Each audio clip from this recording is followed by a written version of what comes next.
सफलता मिलती हुई दिखाई पड़ती है। इसके साथ साथ कर्नाटक, तेलंगाना, आंध्र, केरल और तमिलनाडु, इसमें से कर्नाटक,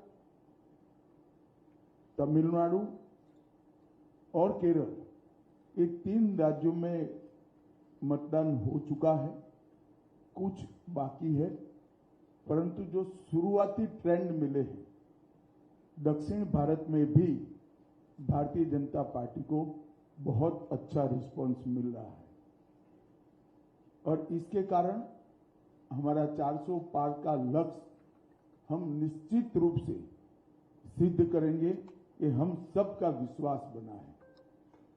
मित्रों, आप जैसे जानते हैं, कुछ दिन से कांग्रेस पार्टी ने हमारे 400 पार के लक्ष्य को ट्विस्ट करना शुरू किया है। उन्होंने एक प्रकार से 400 पार के लक्ष्य को संविधान बदलने के लिए ये लक्ष्य है और दूसरा एक अपप्रचार कर रहे हैं कि भारतीय जनता पार्टी 400 पार करने के बाद आरक्षण को समाप्त कर देगी। ये दोनों चीजें निराधार और तथ्यहीन है। भारतीय जनता पार्टी को पूर्ण बहुमत इस देश की जनता ने 2014 में भी दिया, 2019 में भी दिया। हम 10 साल से पूर्ण बहुमत के साथ की सरकार चला रहे हैं। हमने पूर्ण बहुमत का उपयोग कांग्रेस की तरह इमरजेंसी डालकर लोकतंत्र का गला घोंटने में नहीं किया।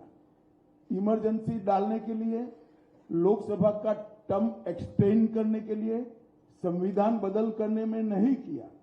हमने पूर्ण बहुमत का उपयोग धारा 370 को समाप्त करने में किया, ट्रिपल तलाक को समाप्त करने में किया, अंग्रेजों के कानून बदलकर भारतीय संस्कार और भारतीय पद्धति के कानून लाने में किया, कोरोना के खिलाफ लड़ने में किया और जब कोर्ट से जनादेश मिल गया तो राम मंदिर के निर्माण में भी हमारी सरकार ने पूरी अनुकूल जमीन तैयार करने में अपनी भूमिका करी।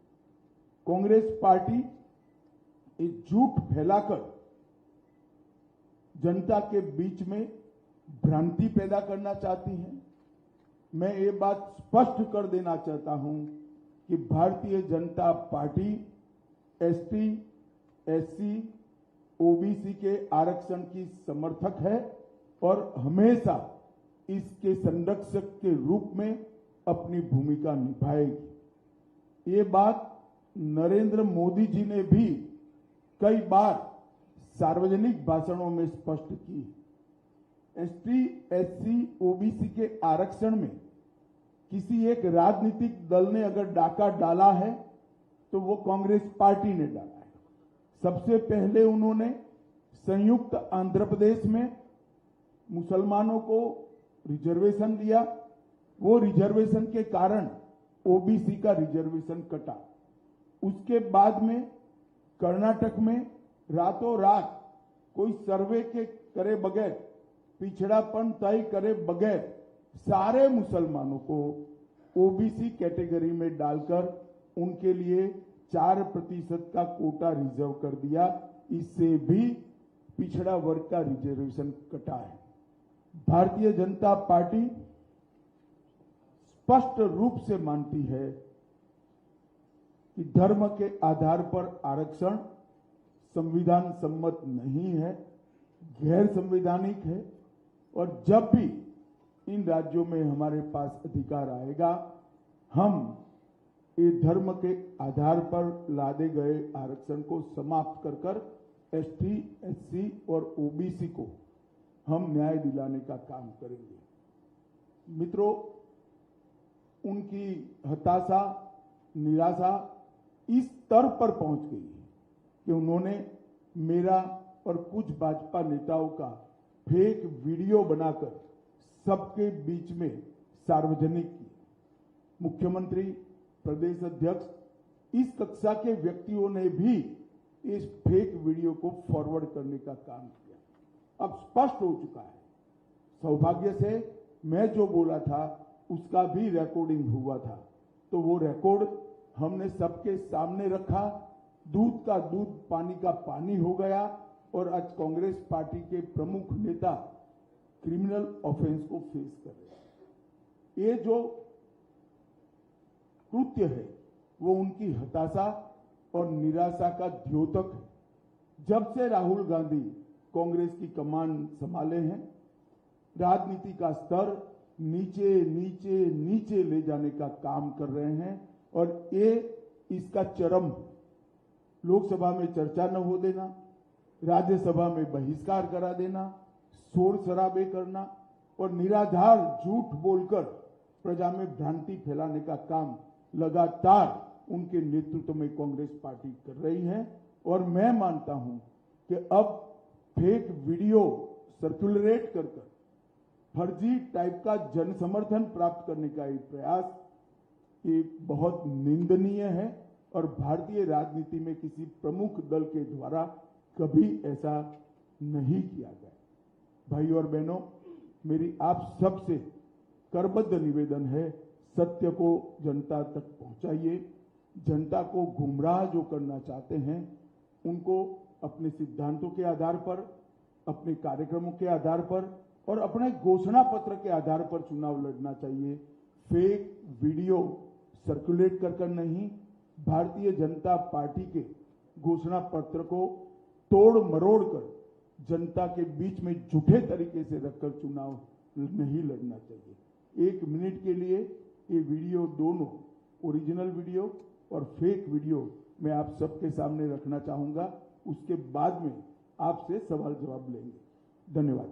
मैं यहाँ कहकर जाता हूँ, भारतीय जनता पार्टी आवाज भाई। तो एक गैर संवैधानिक मुस्लिम रिजर्वेशन को हम समाप्त कर देंगे। भाई फिर से करना पड़ेगा, आवाज नहीं है।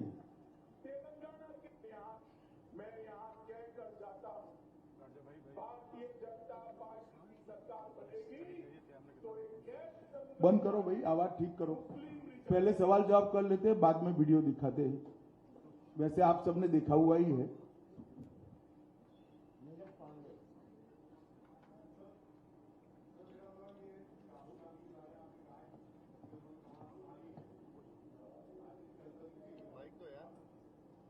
आपने चूंकि कहा कि जब से राहुल गांधी ने कांग्रेस की कमान संभाली है तो राजनीति का स्तर नीचे गिरता गया है। उनकी जो सीट थी राहुल गांधी की अमेठी, जहां से वो चुनाव लड़ते थे, और उनकी मां जहां से रायबरेली से चुनाव लड़ती थी, दोनों जगह से अभी तक उन्होंने कैंडिडेट भी नहीं दिए। और अब ये कहा जा रहा है, सूचना आ रही है कि दोनों लोग अब चुनाव भी नहीं लड़ेंगे दोनों सीट में, ना राहुल लड़ेंगे ना प्रियंका। इसे आप किस रूप में देखते हैं? देखिए, मुझे मालूम नहीं है मीडिया आज सुबह से दिखा रहा है वो सच है या नहीं है, लड़ेंगे या नहीं लड़ेंगे वो भी मुझे मालूम नहीं है। मगर मेरा मानना है कि इतना कंफ्यूजन रखना ही उनको आत्मविश्वास नहीं है वो दिखाता है। उत्तर प्रदेश में जिस प्रकार की आज स्थिति बनी है, वो अपनी परंपरागत सीटें छोड़कर भागे हैं। मैं नहीं मानता वो लड़ने की हिम्मत कर पाए। मैं यहाँ अभी रहने दो, कहकर जाता हूँ, भारतीय जनता पार्टी की सरकार अभी बंद करो भाई।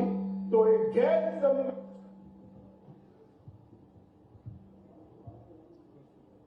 जी अमित जी, कांग्रेस ने कहा है कि वो मुस्लिम पर्सनल लॉ बोर्ड को रिस्टोर करेगी अपने मैनिफेस्टो में। देखिए, कांग्रेस पार्टी शुरुआत से अपीसमेंट की पॉलिटिक्स कर अपना बचा खुचा जनाधार संभालना चाहती है, बचाना चाहती है, समेटना चाहती है। पर्सनल लॉ हमारी संविधान सभा ने देश के विधानमंडलों और देश की संसद को आदेश किया था कि जब भी अनुकूलता खड़ी हो, इस देश में यूसीसी यूनिफॉर्म सिविल कोड लाया जाए। संविधान सभा में ज्यादातर सदस्य कांग्रेस के ही थे, वहीं यह निर्णय हुआ था, क्योंकि किसी भी पंथ निरपेक्ष देश के लिए धर्म के आधार पर कानून ठीक नहीं है। फिर भी आज ये जानते हुए भी संविधान के स्पिरिट से बिल्कुल उल्टा कांग्रेस ने अपने घोषणा पत्र में पर्सनल लॉ को लाने की बात करी है। भारतीय जनता पार्टी इसकी निंदा करती है। हमने हमारे घोषणा पत्र में कहा है कि हम ये प्रयास करेंगे कि पूरे देश भर में यूसीसी लागू किया जाए और हर धर्म के नागरिकों के लिए इस देश में एक ही कानून हो।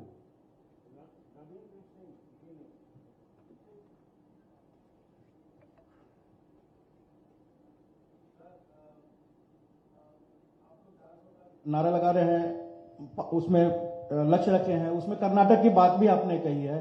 कर्नाटक में आपके सहयोगी जेडीएस के एक नेता रेवन्ना के कई आपत्तिजनक वीडियो का दावा कांग्रेस कर रही है और उसको लेकर आप लोग पर भी आरोप लगा रही है कि उनका बचाव कर रहे हैं। देखिए, श्री रेवन्ना का जो समाचार पत्रों में और चैनलों में चल रहा है वो बिल्कुल आघातजनक है।